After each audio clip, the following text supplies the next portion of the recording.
السلام علیکم. آپ سے ایک سوال کیا تھا ایک دن کہ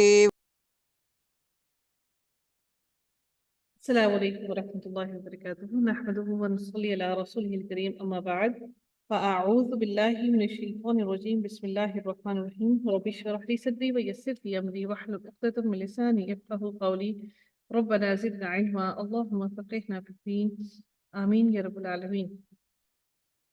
رکوع نمبر 17 کا آغاز ہوتا ہے.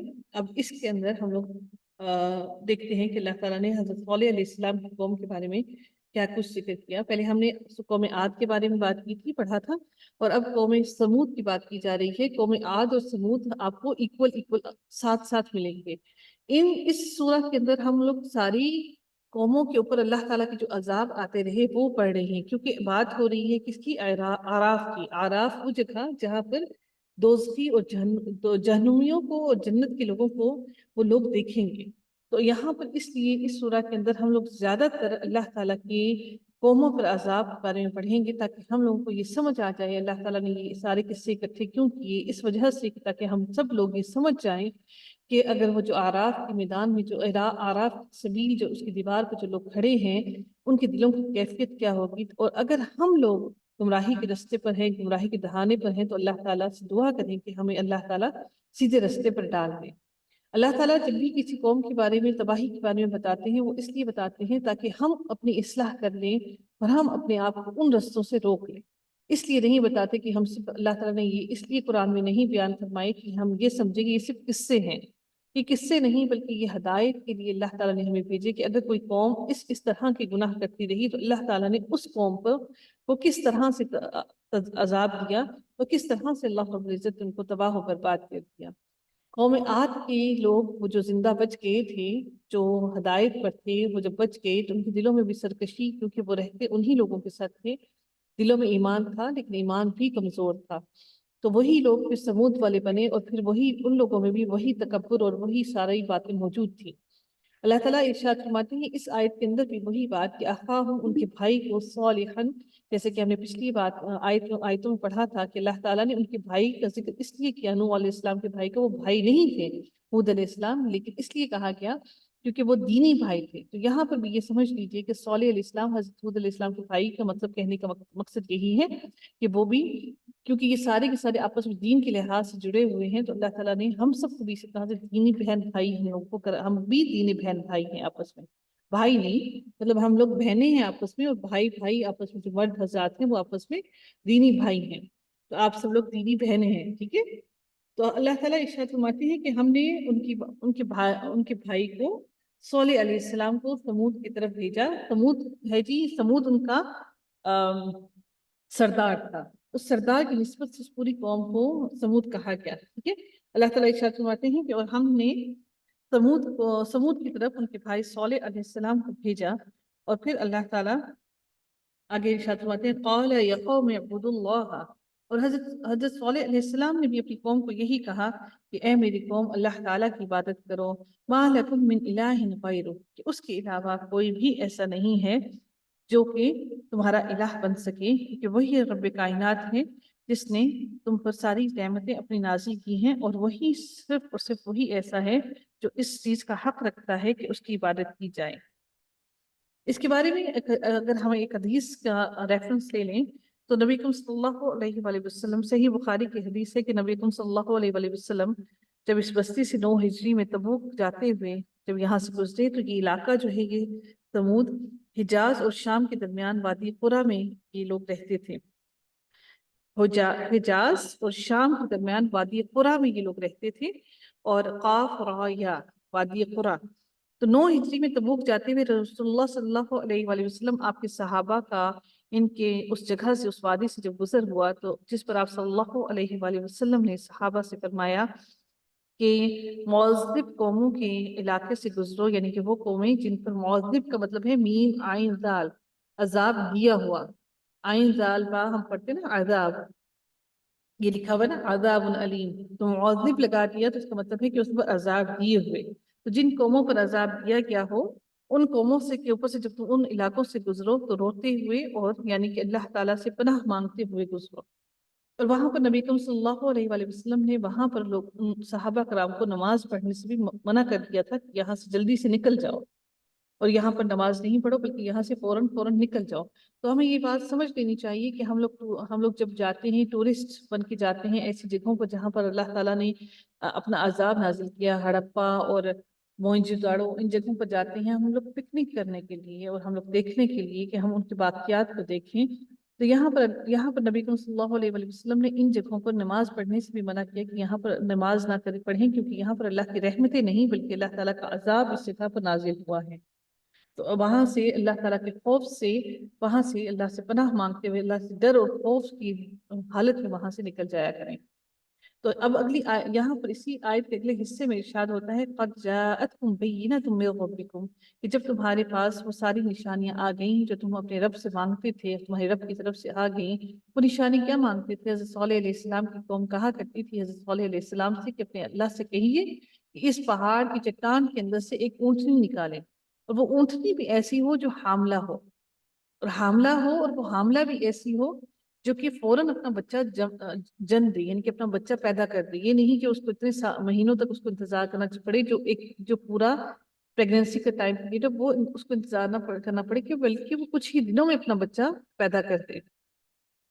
تو اللہ تعالیٰ نے ان کی وہ بات سن لی اور اللہ تعالیٰ نے ان کے اس معجزے کو ویسا کر دیا، ان کے لیے وہ اللہ تعالیٰ نے ویسا ان کو دے دیا۔ لیکن حضرت صالح علیہ السلام نے ان سے یہ وعدہ لیا تھا کہ اگر میں تمہاری یہ دعا اللہ تعالیٰ کے آگے کروں اور اگر اللہ تعالیٰ نے وہ اونٹنی تمہارے لیے بھیج دی تو پھر تمہیں ایمان تم لے کر آؤ گے، اگر تم نہیں ایمان لے کر آئے تو اللہ تعالیٰ کا عذاب تم پر آ پہنچے گا۔ وہ اس بات پر راضی ہو گئے، اور اللہ تعالیٰ کی طرف سے ایسا ہی ہوا کہ چٹان جو ہے وہ پہاڑ کی چٹان پھٹی اور اس کے بیچ میں سے درمیان میں سے ایک اونٹنی نکلی، اور وہ بھی حاملہ، مکمل طور پر حاملہ، بہت ہیوی پریگننسی کے ساتھ تھی، جس کے کچھ ہی دنوں بعد اس نے بچہ جنم دیا۔ تو اب ان کو جب اللہ تعالیٰ نے وہ ان کی نشانی ان کو جب ظاہر کر دی، وہ اونٹنی آ گئی، تو انہوں نے ان سے کہا، اللہ تعالیٰ نے یہ بھی حکم دیا کہ اس اونٹنی کو کوئی نقصان نہ پہنچائے، اور ایک کنویں کا پانی تھا جو پورے بستی والے پیا کرتے تھے، تو ان کو یہ حکم دیا گیا کہ ایک دن تم نے پانی پینا ہے اس کنویں سے، اور ایک دن اس اونٹنی نے پانی پینا ہے وہاں سے۔ جس دن تم وہاں سے پانی پیو گے اس دن اونٹنی نہیں پیے گی، اور جس دن اونٹنی نے پانی پینا ہے اس دن تم نے اونٹنی کا دودھ استعمال کرنا ہے۔ اللہ تعالیٰ کی قدرت ایسی تھی کہ وہ اونٹنی کا دودھ جب وہ نکالتی تھی تو اونٹنی کا دودھ اتنا زیادہ تھا کہ پوری بستی والوں کے لیے اس اونٹنی کا دودھ کافی تھا۔ اور ان سے یہ کہا گیا کہ ایک دن تم نے پانی پینا ہے اور ایک دن تم نے اونٹنی کو پانی پلانا ہے، پینے دینا ہے۔ اب یہ بات ان لوگوں سے ہضم نہ ہوئی، یہ کیسے ممکن ہے؟ وہ سرکشی میں اتنے بڑے ہوئے تھے کہ ہم اتنے طاقتور اور ہم ایک جانور کو اپنی جگہ سے پانی کو دے دیں کہ وہ پانی اونٹنی وہاں سے پیے اور ہم وہاں سے پانی نہ پیئیں، ایسا کیسے ممکن ہو سکتا ہے؟ تو کچھ لوگوں نے ایک عورت تھی جو وہاں کی بہت زیادہ امیر تھی، اس عورت نے کچھ لوگوں کو ہائر کیا کہ تم اس اونٹنی کو مار دو، اور جب تم اس کو مارو گی تو پھر میں تمہیں بہت زیادہ رقم عطا دوں گی۔ اب ان کے اندر کچھ لوگوں کو اس بات کی خبر سب کو معلوم تھی کہ یہ بات ان کے بیچ میں پلاننگ ہو رہی ہے۔ کچھ لوگوں نے اس کا ساتھ دیا اور کچھ لوگوں نے اس کو برا بھلا بھی نہیں کہا بلکہ خاموش ہو گئے، اور کچھ لوگوں نے اس کو برا بھلا کہا کہ ایسا مت کرو، پیغمبر نے تمہیں یہ بات منع کر دی ہے اور اللہ کا حکم آ گیا ہے کہ تمہیں اس اونٹنی کو نقصان نہیں پہنچانا۔ اب جب انہوں نے اس اونٹنی کو مار ڈالا، اور مارا بھی ایسے کہ اس کو اذیت دے کر مارا، اس کی پونچھیں کاٹ دی، یعنی کہ اس کی جو گھٹنوں کے درمیان میں جو جگہ جوائنٹس تھے ان کو انہوں نے کاٹ کے تیر مار کے انہوں نے اس کو زخمی کیا اور مار ڈالا۔ اور انہوں نے یہ سمجھا کہ ہم حضرت صالح علیہ السلام کو یہ کہیں گے کہ اونٹنی تو کنویں میں گر کر مر گئی ہے، کہیں گر کے مر گئی ہے، بلکہ ہم نے اس کو مارا نہیں ہے۔ اب اللہ رب العزت سے بہتر کوئی نہیں اس چیز کو جانتا تھا، ان کو یہ معلوم نہیں تھا کہ اللہ تعالیٰ ہر چیز سے واقف ہے اور وہ ان کو یہ بات بتا دے گا۔ تو انہوں نے اونٹنی کو بھی مارا اور پھر اس کے بعد انہوں نے اس کے بچے کو بھی مار دیا، جو اس نے بچہ جنم دیا تھا اس کو بھی انہوں نے مار دیا۔ اب جو 3 طرح کے لوگ تھے، ایک تو اس میں شامل تھے، ایک وہ تھے جنہوں نے نہ اچھا کہا، نہ اچھا جانا، نہ برا جانا، بلکہ خاموش رہے، ایک وہ تھے جنہوں نے اس کی مذمت کی۔ اب یہ ساری باتیں جب ہو گئیں، اس سے پہلے حضرت صالح علیہ السلام نے ان سے کہا تھا کہ یہ اللہ تعالیٰ کی اونٹنی ہے اور اس کو چھوڑ دو، لکم آیتن، یہ نشانی آ گئی ہے اللہ تعالیٰ کے پاس سے تمہارے لیے، فذروہا، بس اس کو تم چھوڑ دو، تأکلا فی ارض اللہ، کہ وہ اللہ کی زمین میں چلے پھرے اور وہاں سے جہاں سے وہ چاہے وہ اس کو وہ وہاں سے کھائے گی۔ ولا تمسوها بسوء فیأخذکم عذاب علیم، لیکن اگر تم نے اس کو کوئی بھی ضرر پہنچانے کی کوشش کی، کوئی نقصان پہنچانے کی کوشش کی، تو تمہیں دردناک عذاب آ کر پکڑ لے گا۔ اب جب انہوں نے یہ کام کر دیا، اونٹنی کو مار دیا انہوں نے، اب ان کے دلوں میں ایک خوف تو طاری ہو گیا۔ اس خوف کی طاری ہونے کی وجہ سے ان سب لوگوں کے چہرے پہلے دن سرخ ہو گئے اور دوسرے دن ان کے چہرے کالے پڑنا شروع ہو گئے، اور تیسرے حضرت صالح علیہ السلام کو جب اس بات کی خبر ہوئی تو حضرت صالح علیہ السلام ان لوگوں سے منہ موڑ کر چلے گئے، اور ان لوگوں نے ان کو حضرت صالح علیہ السلام نے ان لوگوں سے یہ کہہ دیا کہ تم لوگ اب صرف اور صرف 3 دن کا انتظار کرو۔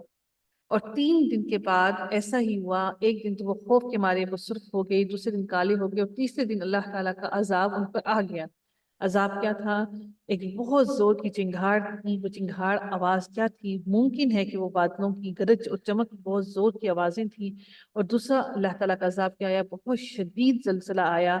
اس زلزلے نے کیا کیا کہ ان کی پوری بستی کو الٹا دیا، اور وہ اوندھے منہ ہو کر گرے پڑے رہے۔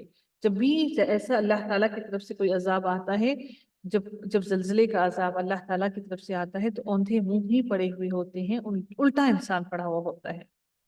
تو وہ ساری کی ساری قوم کو اللہ تعالیٰ نے پوری کی پوری قوم کو اس دردناک عذاب کے ساتھ تباہ و برباد کر دیا اور ختم کر دیا۔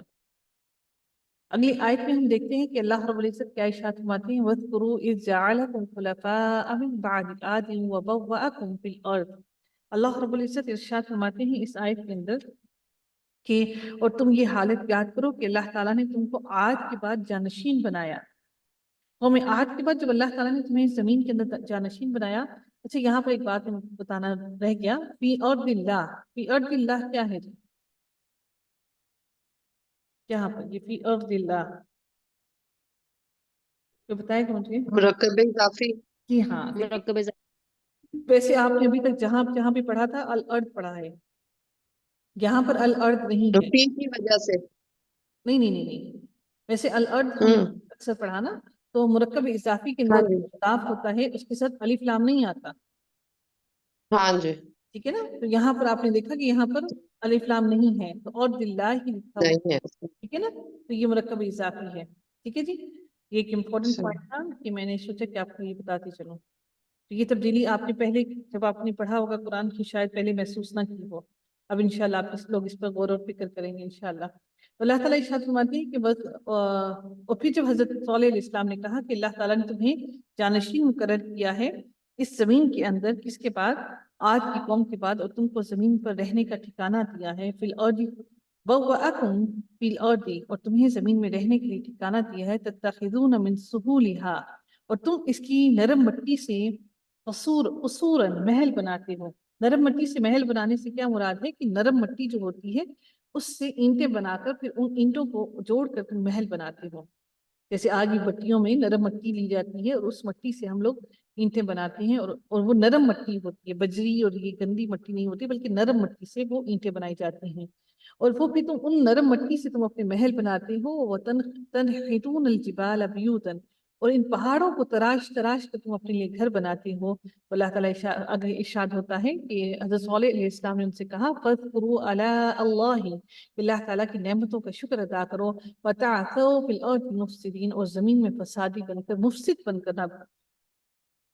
اللہ تعالیٰ جب بھی اپنی نعمتوں کا ذکر کرتے ہیں تو کہتے ہیں کہ میری زمین کے اندر مفسد بن کر لڑتے جھگڑتے ہوئے نہ پھرو۔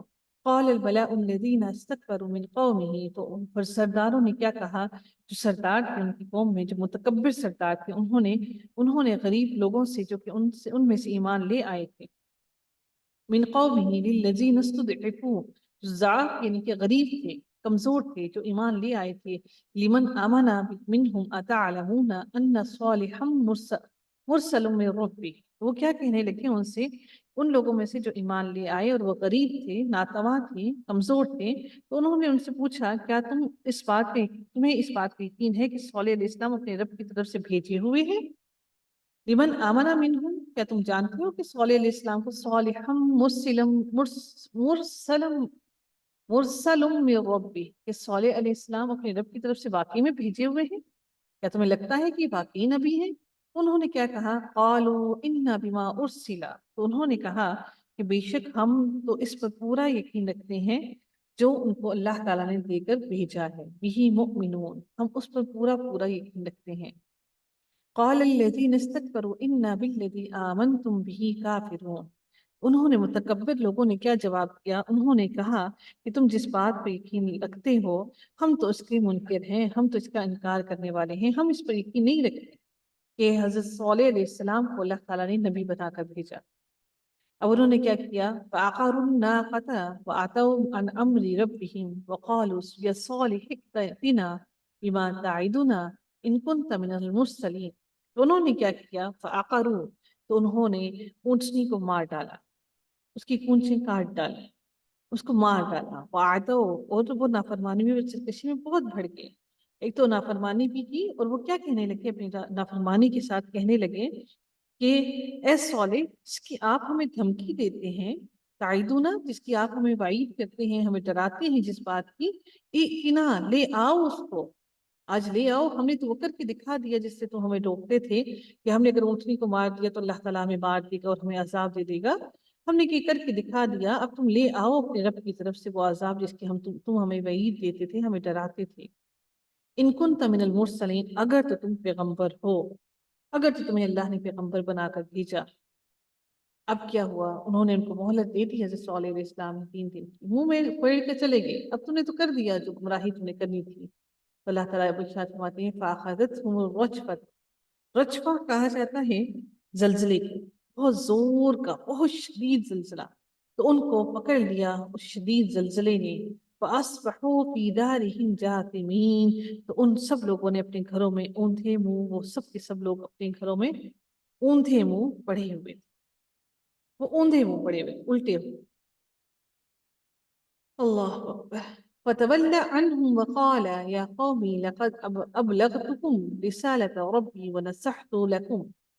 اب کیا ہوا کہ اس وقت صالح علیہ السلام ان سے منہ موڑ کر چلے گئے اور فرمانے لگے، اور انہوں نے کیا کہا؟ قَالَ يَا قَوْمِ، اے میری قوم، میں نے تو تم کو اپنے پروردگار کا حکم پہنچا دیا، ابلغتکم، میں نے پہنچا دیا، رسالت پیغام، ربی، اپنے رب کا، ونصحت، اور میں نے تمہیں نصیحت کی تھی، اور میں نے تمہیں تمہاری خیر خواہی کی، تمہارے لیے نصیحت کی، لیکن تم کیا لوگ ہو، ولیکن لا تحبون الناصحین، لیکن تم تو پسند ہی نہیں کرتے نصیحت کرنے والوں کو جو تمہارے خیر خواہ ہو۔ آج ہمارے ساتھ بھی ایسا ہی ہے کہ آج اگر ہم کسی کو نصیحت کرنا چاہیں، کسی کی خیر خواہی کرنا چاہیں، تو کوئی ہمیں پسند نہیں کرتا، آگے بڑے مولوی، آگے بڑے ہمیں دین کو بتانے کے لیے، آگے سو چوہے کھا کر حج کو خود چل پڑے، تو ہمیں بھی تو سو چوہے کھانے دیں۔ اگر اللہ تعالیٰ نے آپ کو مجھے ہدایت کا رستہ دیا ہے تو یہ اللہ ہی کی مہربانی ہے، نہیں تو ہم میں سے کسی کی طاقت نہ تھی کہ ہم میں سے کوئی ایک بھی قرآن کا ایک لفظ اور ایک حرف بھی سیکھ سکے۔ اللہ تعالیٰ ارشاد فرماتے ہیں اب اگلی آیت کے اندر وَلُوطًا إِذْ قَالَ لِقَوْمِهِ أَتَأْتُونَ الْفَاحِشَةَ، اب یہ اس قوم کا تو عذاب ہو کر وہ قوم ختم ہو گئی۔ اب اللہ تعالیٰ اگلی آیت میں لوط علیہ السلام کی قوم کے بارے میں ارشاد فرماتے ہوئے کہتے ہیں کہ کیا لوط علیہ السلام نے کیا کہا، اور جب ہم نے لوط علیہ السلام کو بھیجا، جب ان کی قوم انہوں نے اپنی قوم سے کہا، اذ قال لقومه، اے میری قوم، اتأتون الفاحشۃ، کیا تم آتے ہو ایک ایسی بے حیائی کی طرف، ایک ایسے فاحش کام کی طرف، ما سبقکم بها من احد من العالمین، کہ جہان والوں میں سے کسی نے پہلے ایسی بے حیائی نہیں کی تھی، ایسا فاحش کام نہیں کیا تھا۔ وہ فاحش کام کیا کرتے تھے؟ وہ اپنے مردوں سے ہی وہ تعلقات بناتے تھے اور ان کے ساتھ سیکس کیا کرتے تھے، like they were the gays۔ تو انہوں نے کہا حضرت لوط علیہ السلام نے کہ کیا تم ایک ایسی فحاشی کی طرف آئے ہو کہ تم سے پہلے پورے جہان میں ایسی فحاشی کسی نے نہیں کی۔ اس سے معلوم ہوتا ہے کہ حضرت لوط علیہ السلام کی قوم سے پہلے کبھی بھی کسی نے یہ کام نہیں کیا، اور انہوں نے جب اپنی قوم کو اس بات کے بارے میں آگاہ کیا کہ تم ایسا کام کیوں کر رہے ہو، تو ہم یہ جانتے ہیں کہ آج یہ ہمارے معاشرے کے اندر یہ بات بہت عام ہو چکی ہے، اور بہت سے ممالک کے اندر یہ قانون پاس ہو چکا ہے کہ مرد مرد سے شادی کر سکتا ہے اور عورت عورت سے شادی کر سکتی ہے۔ اگلی آیت میں اللہ تعالیٰ ارشاد فرماتے ہیں انکم لا تأتون الرجال شہوۃ من دون النساء. اللہ تعالیٰ کیا ارشاد فرماتے ہیں کہ تم مردوں کے ساتھ شہوت کیوں نہیں کرتے؟ تم مردوں کے ساتھ شہوت تم مردوں کے ساتھ شہوت کیوں کرتے ہو؟ انکم لا تأتون الرجال شہوۃ من دون النساء، ان عورتوں کو چھوڑ کر تم مردوں سے اپنی شہوت کیوں پوری کرتے ہو؟ بل انتم قوم مسرفون، بلکہ تم ایک ایسی قوم ہو جو حد سے بڑھ گئی ہو. اسراف کا معنی ہوتا ہے کسی بھی چیز میں حد سے بڑھ جانا، یعنی کہ اپنی ضرورت سے زیادہ آگے نکل جانا، اپنی حدوں کو توڑ دینا. تو تم ایک ایسی قوم ہو جو حد سے ہی بڑھ گئی ہو. اللہ تعالیٰ نے تمہیں لڑکیاں دی ہیں، عورتیں دی ہیں، تم عورتوں کو استعمال کرنے کی بجائے تم مردوں سے اپنی شہوت مٹاتے ہو. وما كان جواب قومه الا ان قالوا اخرجوهم من قريتكم، اور ان کی قوم سے کوئی جواب نہ جب وہ دے سکیں تو ان کی قوم جب ان کو کوئی جواب کوئی جواب نہ دے سکی ان کی قوم سوائے اس چیز کے الا ان قالوا اخرجوهم من قريتكم، انہوں نے کیا جواب دیا اس کے؟ آپس میں کہنے لگے کہ ان لوگوں کو اپنی بستی سے نکال دو. ان کو حضرت لوط علیہ السلام کو اور ان کے ساتھ جو ایمان لے کر آئے تھے ان لوگوں کو اس بستی سے ہی نکال دو. ان لوگوں نے حضرت لوط علیہ السلام کے گھر کا گھیراؤ کر دیا، پوری رات کھڑے رہے. آپ کو معلوم ہے کہ وہ پوری رات وہاں پر کھڑے رہے. اس وقت اس دن کی بات ہے جب اللہ تعالیٰ نے ان کی طرف فرشتے بھیجے تھے، اور یہ قوم اس وقت کھڑی تھی کہ ہم ان فرشتوں کو لے جائیں. وہ اللہ تعالیٰ نے مردوں کی شکل میں ان کو بھیجا کہ ہم ان مردوں کو لے جائیں اور ہم ان سے سیکس کریں. حضرت لوط علیہ السلام کو نہیں اس وقت علم تھا کہ یہ فرشتے ہیں. انہوں نے ان کو بہت منع کیا کہ یہ تو میرے مہمان ہیں، تم ان کو چھوڑ دو، تمہارے لیے میری قوم کی بیٹیاں ہیں، میری بیٹیوں سے کیوں نہیں ایسے تعلقات بناتے. ان لوگوں نے نہیں مانا. پھر حضرت لوط علیہ السلام کو اللہ تعالیٰ نے کیسے ان سے نجات دی کہ اللہ تعالیٰ نے وہ جو فرشتے تھے انہوں نے ان کی آنکھوں پر ایک ایسا پھونک مار دی، ایسا کچھ کر دیا کہ ان لوگوں کو دکھائی نہ دیے. ان فرشتوں کو حضرت لوط علیہ السلام وہاں سے نکلتے ہوئے دکھائی نہ دیے. ان لوگوں کے پوری رات گھیراؤ کرنے کے باوجود بھی حضرت لوط علیہ السلام ان کے درمیان سے نکل گئے کیونکہ اللہ تعالیٰ ان کو بچانا چاہتا تھا. انہم اناس یتطہرون، تو انہوں نے کیا کہا کہ بے شک یہ لوگ جو ہیں یہ بڑے پاکیزہ بنتے ہیں، بڑے پاک صاف بنتے ہیں. آؤ ان کو اس بستی سے ہی نکال دیتے ہیں، ان کو مار کے ٹکڑے ٹکڑے کر کے ان کو یہاں سے نکال لیتے ہیں. اللہ تعالیٰ ارشاد فرماتی ہے فَأَنْجَيْنَاهُ وَأَهْلَهُ إِلَّا امْرَأَتَهُ، کہ ہم نے پھر حضرت لوط علیہ السلام کو اور اس کے اہل کو، اس کے گھر والوں کو نجات دی ان لوگوں سے. لیکن اللہ تعالیٰ ارشاد فرماتے ہیں إِلَّا امْرَأَتَهُ، لیکن اس کی بیوی كَانَتْ مِنَ الْغَابِرِينَ، غابرین غبار سے ہے، یعنی کہ غبار نکلنا، اس میں سے لفظ یاد رکھیے گا. جیسے گاڑی چلتی ہے آگے تو اس کے پیچھے جو غبار ہوتا ہے وہ پیچھے رہ جاتا ہے، یعنی کہ گرد و غبار. گاڑی آگے چل رہی ہوتی ہے تو گرد و غبار پیچھے اڑتا ہے نا، تو غبار یعنی کہ غابرین یعنی کہ پیچھے رہ جانے والوں میں سے. لیکن ان کی بیوی حضرت لوط علیہ السلام کی بیوی چونکہ وہ بھی اسلام پر عمل پیرا نہیں تھی تو وہ پیچھے رہ گئی، وہ ان کے ساتھ نہیں گئی حضرت لوط علیہ السلام کے ساتھ، اور وہ انہی لوگوں کے ساتھ گئی. اور اس نے ہی اپنی بستی کے لوگوں کو بتایا جا کر کہ حضرت لوط علیہ السلام کے گھر میں کچھ مرد حضرات آئے ہیں جو کہ مہمان بن کر آئے ہیں. اور پھر اسی نے جا کر ان کی قوم کو آ کر یہ بتایا کہ حضرت لوط علیہ السلام کے گھر میں کچھ مرد مہمان بن کر آئے ہیں تاکہ وہ آ کر ان کو نقصان پہنچائیں. اگلی آیت میں اللہ رب العزت ارشاد فرماتے ہیں کہ جب ان کو اللہ تعالیٰ نے نجات دی اس بستی سے نکال دیا حضرت لوط علیہ السلام کو اور ان کے ساتھ ایمان والوں کو، تو اللہ تعالیٰ ارشاد فرماتے ہیں اس کے بعد اللہ تعالیٰ نے ان کے ساتھ کیا کیا، اس بستی والوں کے ساتھ وَأَمْطَرْنَا عَلَيْهِمْ مَطَرًا. اللہ تعالیٰ فرماتی ہے کہ وَأَمْطَرْنَا، اور پھر ہم نے برسایا ان پر مطرًا، ایک بارش. یہاں پر اس میں نکرہ استعمال اس لیے کیا گیا، یہ ایک خاص قسم کی بارش تھی جو کہ پتھروں کی بارش تھی. اللہ تعالیٰ نے ان کے اوپر پتھروں کی بارش برسائی اور پھر فرمایا اللہ تعالیٰ نے فَانظُرْ كَيْفَ كَانَ عَاقِبَةُ الْمُجْرِمِينَ، پھر دیکھو کہ کس طرح سے ہم نے مجرمین کا انجام کیا. اللہ تعالیٰ نے سورہ ہود کے اندر بھی اسی طرح سے فرمایا ہے کہ وَأَمْطَرْنَا عَلَيْهَا حِجَارَةً مِّن سِجِّيلٍ، کہ اللہ تعالیٰ نے ہم نے ان پر تہ بتہ پتھروں کی بارش برسائی. اور اسی طرح سے اللہ تعالیٰ نے ایک اور جگہ پر ارشاد فرمایا جعلنا علیہا سافلہا، ہم نے اس بستی کو الٹ کر نیچے اوپر کر دیا. پوری کی پوری بستی کو اللہ تعالیٰ نے ایسے اوپر سے نیچے اور نیچے سے اوپر کر دیا. اور اللہ تعالیٰ پہ ارشاد فرماتے ہیں کہ ہم ایسے ہی ان لوگوں کا انجام کرتے ہیں جو پیغمبروں کی تکذیب کرتے ہیں اور اللہ تعالیٰ کے کلام کو جھٹلاتے ہیں، نہیں مانتے. آپ کو معلوم ہے کہ جب نبی کریم صلی اللہ علیہ وآلہ وسلم کے وقت میں جنگ ہوئی، اور اس جنگ کے اندر انہوں نے جب کافروں کو مارا، قتل کر دیا، اور اس غزوہ کے اندر جب ان کافروں کو قتل کرنے کے بعد ان کی لاشوں کو کنویں کے اندر پھینک دیا گیا. اور جب ان کی لاشوں کو کنویں کے اندر پھینک دیا گیا تو وہاں پر نبی کریم صلی اللہ علیہ وآلہ وسلم کھڑے ہو کر ان کو یہ بتا رہے تھے کہ جو تم نے کیا اب وہ تم پالو گے، یعنی کہ جو تم نے کیا، جو تم حرکت کرتے رہے، اب وہ تم اپنے رب کے پاس اس کا عذاب پالو گے.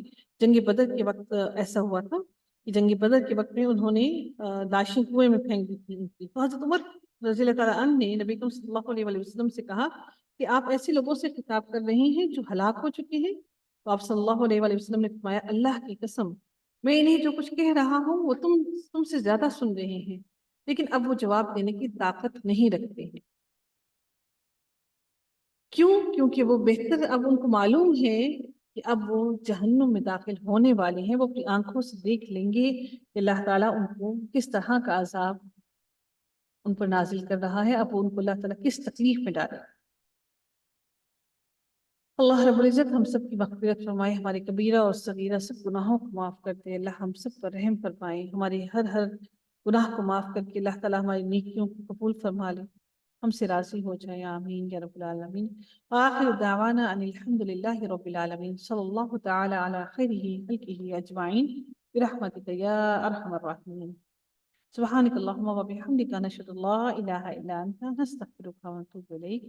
السلام علیکم ورحمۃ اللہ وبرکاتہ.